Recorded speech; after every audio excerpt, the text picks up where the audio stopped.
ETV YouTube channels లో మీ వ్యాపార ప్రకటనల కోసం ఈ నంబర్కి కాల్ చేయండి.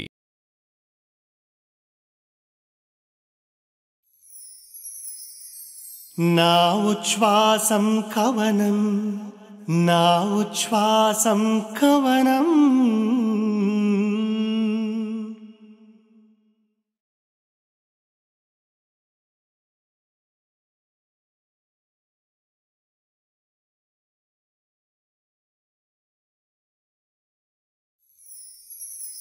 నమస్తే. మాట మనతో నడిచొస్తుంది, పాట మనల్ని నడిపిస్తుంది. అందుకే మంచి మాట కంటే మంచి పాట మనసుపై చూపే ప్రభావం ఎక్కువ. సినిమాల్లో కూడా మాటలు సరిపోని చోట్ల పాటలు ఆ లోటును పూరిస్తుంటాయి. సీతారామ శాస్త్రి కవిత్వం ఊహల్లో నుంచి కాదు, నిజంలో నుంచి, సమాజంలోంచి పుడుతుంది. పల్లవులకు ప్రాణం అద్ది తడబడని అడుగులు పడేందుకు చరణాలని కుదురుగా దిద్ది కన్నబిడ్డను అత్తారింటికి పంపేంత ప్రేమగా తన పాటల్ని ప్రజల దగ్గరికి పంపిస్తారు శ్రీ సీతారామ శాస్త్రి. ఒకటా రెండా? శాస్త్రి గారు రాయిగా నేను అభినయించిన పాటలు చాలానే ఉన్నాయి. రుద్రవీణ, ఆపద్బాంధవులాగా క్లాస్ అయినా, రౌడీ అల్లుడు ఇంద్రలాగా మాస్ అయినా, ఆయన కళానికి అన్ని వైపులా పదునేని చెప్పుకోవడానికి ఇలా ఎన్నో ఉదాహరణలు. లైట్గా లాగించే బేట లైఫ్లో ప్రతి పూట అని చెబుతూనే ఎంతో ఆలోచింపచేసే పాటలు రాసి సినిమా పాటకే గౌరవాన్ని పెంచారు శ్రీ సీతారామ శాస్త్రి. తెలుగు సినీ గీత రచయితల్లో అతి ఎక్కువ నంది పురస్కారాలు అందుకోవటమే కాక తొట్టతొలి పద్మశ్రీ పురస్కారాలు అందుకున్న తెలుగు సినీ రచయిత కూడా. శాస్త్రి గారి సాహితీ ప్రస్థానంలో ముఖ్య పాత్ర పోషించిన దర్శక నిర్మాతలు, సంగీత దర్శకులు, గాయని గాయకులు, మరీ ముఖ్యంగా ఆయన పాటల్ని తమ అభినయంతో మరో మెట్టు ఎక్కించే ఎందరో దిగ్గజ నటీనటుల అనుభవాలను కూర్చి నా ఉచ్ఛ్వాసం కవనం కార్యక్రమంగా మీ ముందుకు తెస్తున్నది శృతిలయ ఫౌండేషన్, మీ టీవీ, ఈటీవీ. ప్రతి వారం వచ్చే ఎందరెందరో ప్రముఖుల ద్వారా సీతారామ శాస్త్రి పాటల వెనుక ప్రాణాన్ని, పాటల్లో గీతామృతాన్ని ఆస్వాదిద్దాం. ఆయన పంచిన పాటల పరిమళాలని మరొక్కసారి మన జీవితాల్లోకి ఆహ్వానిద్దాం. మీ చిరంజీవి. నా ఉచ్ఛ్వాసం కవనం. నమస్కారం.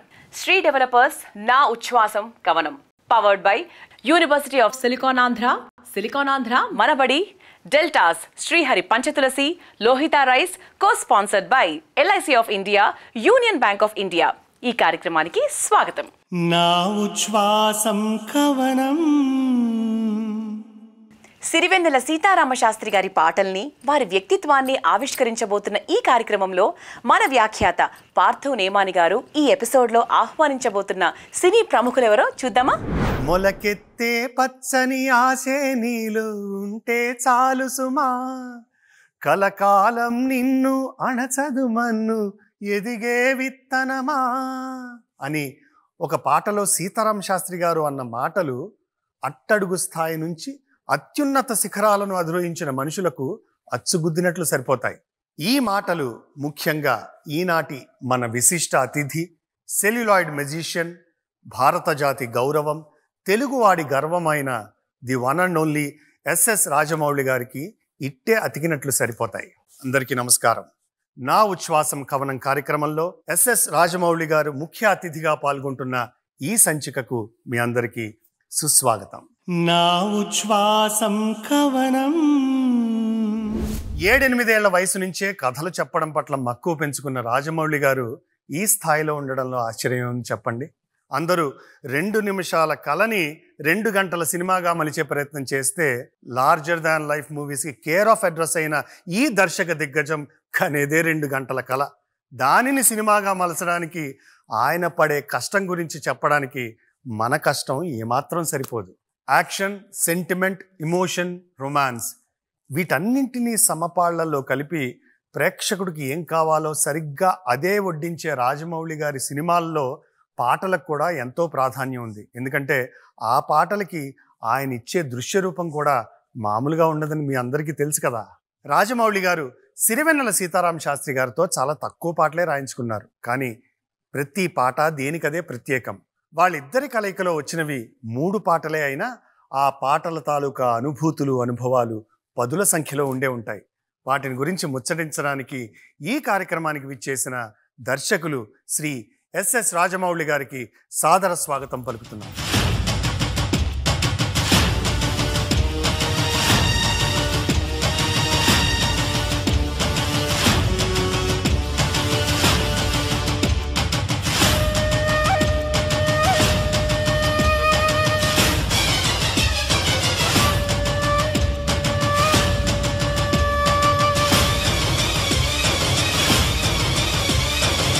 Welcome, sir. Thank you so much for your time. Thank you. Honored to have you on the show. Thank you. నా ఉచ్ఛ్వాసం కవనం. మొట్టమొదటిగా తెలుగు సినిమా స్థాయి ఇంతేనా అని కలవరపడుతున్న తెలుగు సినిమా ప్రేక్షకులకు, తెలుగు సినిమా ప్రేక్షకులకే కాకుండా భారతీయ సినిమా లోకం అలాగే అంతర్జాతీయ సినిమా ప్రపంచం మొత్తం మన వైపు చూసేలా చేసిన మీకు తెలుగు సినిమా అభిమానులందరి తరఫున నమస్సుమాంజలి. నా ఉచ్ఛ్వాసం కవనం పేరుతోటి సీతారాం శాస్త్రి గారి సాహితీ ప్రస్థానాన్ని భావితరాలకు అందించే ఉద్దేశంతో, అంటే ఆయన పాటని కేవలం ఒక సోర్స్ ఆఫ్ ఎంటర్టైన్మెంట్గా కాకుండా నెక్స్ట్ లెవెల్కి తీసుకెళ్ళి జీవితాలను ఇన్స్పైర్ చేసేటువంటి సాధనంగా ఆయన వాడారు కాబట్టి, అందులో మీకు అనుభవం ఉంది కాబట్టి, అది ఫ్యూచర్ జనరేషన్స్ కూడా తెలియాలనే ఉద్దేశంతో సీతారాం శాస్త్రి గారి ఫ్యామిలీ అభిమానులు అందరం కలిసి ఈ కార్యక్రమాన్ని చేపట్టాం. ఈ కార్యక్రమంలో మీరు ఎంతో బిజీగా ఉన్నా కూడా వచ్చి మీ అనుభవాలు పంచుకోబోతున్నందుకు ముఖ్యంగా చాలా కృతజ్ఞులం. Pleasure, it's my pleasure. మొట్టమొదటిగా శాస్త్రి గారు మన్ని భౌతికంగా వదిలి వెళ్ళిపోయినప్పుడు మీరు ఒక ట్వీట్ చేశారు. నా జీవిత గమనాన్ని నిర్దేశించిన సీతారాం శాస్త్రి గారి కళానికి శ్రద్ధాంజలి అని. ఆ కథ, మిమ్మల్ని ఇన్స్పైర్ చేసినటువంటి ఆ కథ ఇంకొకసారి మీ మాటల్లో వినాలని. శాస్త్రి గారికి మా కుటుంబంలో చాలా మంది వీరాభిమానులు ఉన్నారు. ప్రపంచం అంతట్లాగే మా ఇంట్లో కూడా వీరాభిమానులు ఉన్నారు. సో ఆయన గురించి చెప్పడం, ఆయన పాటలను విశ్లేషించడం అది చాలా జరిగేది.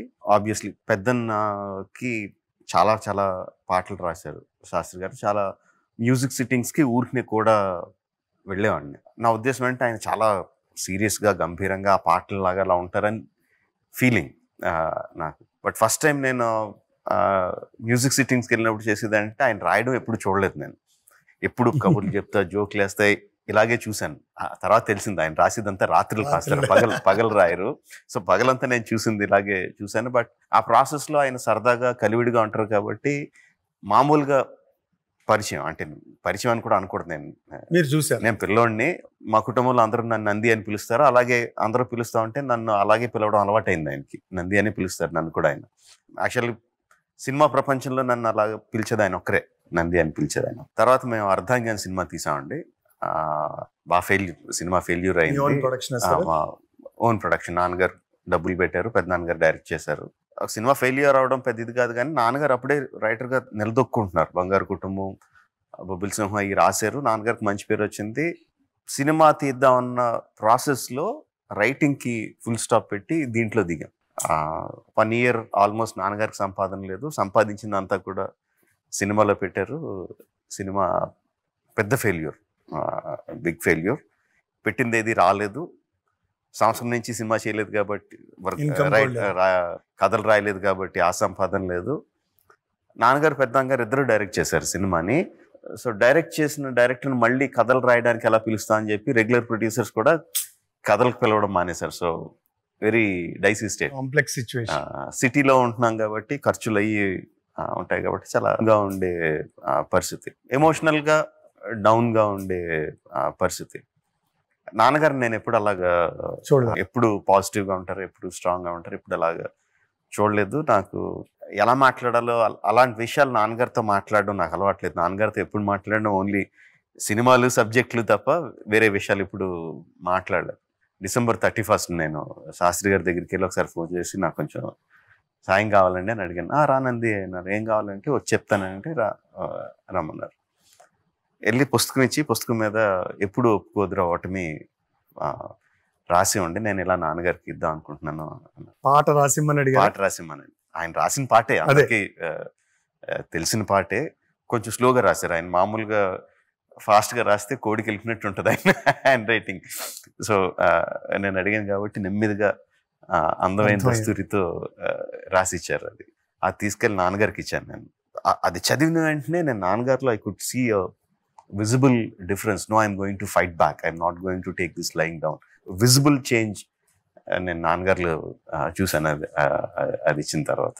సో ఇట్స్ 3-way కాంబినేషన్, నాకు, శాస్త్రి గారికి, నాన్నగారికి. నాన్నగారికి ధైర్యం చెప్పడానికి ఆ పాట శాస్త్రి గారి చేత రాయించాలనే ఆలోచన ఎలా వచ్చింది అసలు మీకు? అంత ఆలోచన లేదండి, నాన్నగారు అలా ఉంటూ నాకు నచ్చలేదు. ఆ పాట నేను మాట్లాడలేను నాన్నగారితో అలాగా, నేను అలా మాట్లాడలేను. శాస్త్రి గారు ఆ పాట అందరికీ తెలిసిందే, శాస్త్రి గారు ఇస్తే ఒక ఉత్తేజం వస్తుందనే ఉద్దేశంతో చేసిందండి. ఆ పాట ఎంతో మంది జీవితాలు నిలబెట్టింది సార్. ఇవాళ ప్రపంచం గర్వించదగ్గ ఒక దర్శకుడి జీవితంలో కూడా అది ఒక ఇంపార్టెంట్ పాట అనేది చాలా చెప్పుకోదగ్గ విషయం యాక్చువల్గా. జస్ట్ ద వర్డ్స్, నెప్పి లేని నిమిషం ఏది, జన్మమైన మరణమైన జీవితాన్ని అడుగు అడుగున, దట్స్ మై ఫేవరెట్ లైన్. నీరసించి నిలిచిపోతే నిమిషమని నీది కాదు బ్రతుకు అంటే నిత్య ఘర్షణ. సో చాలా సార్లు ఒక కథ ఓకే అవనప్పుడు, లైన్ ఓకే అవనప్పుడు, నేను చెప్పిన సీన్ యాక్సెప్ట్ అవనప్పుడు చాలా ఫీల్ అయిపోతాను క్రియేటర్స్గా.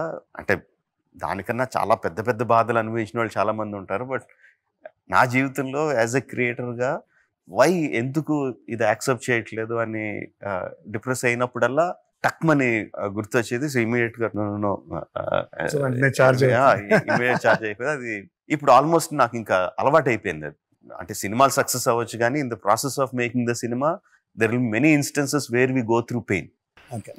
అనుకున్నట్టు జరగకపోవడం బోల్డ్ అని జరుగుతూ ఉంటాయి. సో ఇట్స్ ఆల్మోస్ట్ నా డిఎన్ఏలో ఎక్కేసినట్టు ఆ పాట.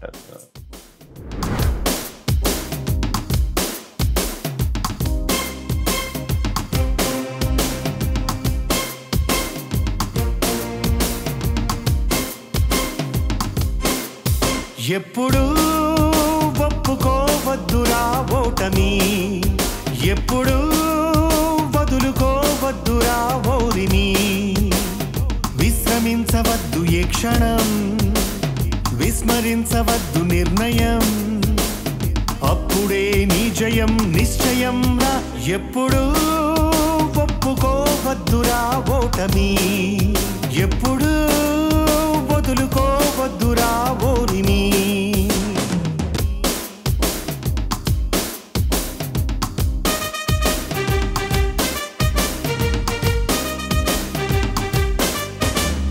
నొప్పి లేని నిమిషమేది, జననమైన మరణమైన జీవితాన అడుగు అడుగునా, నీరసించి నిలిచిపోతే నిమిషమైన నీది కాదు బ్రతుకు అంటే నిత్య ఘర్షణ. దేహముంది, ప్రాణముంది, నెత్తురుంది, సత్తు ఉంది, ఇంతకన్నా సైన్యముండునా.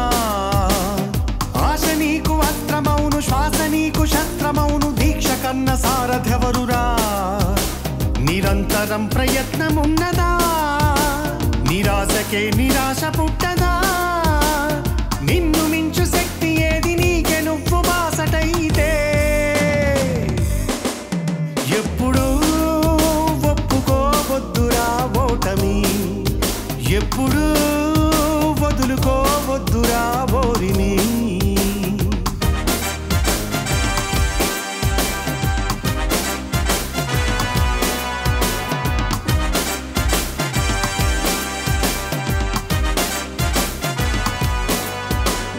నింగి ఎంత గొప్పదైన రివ్వుమన్న గువ్వ పిల్ల రెక్క ముందు తక్కువేనురా.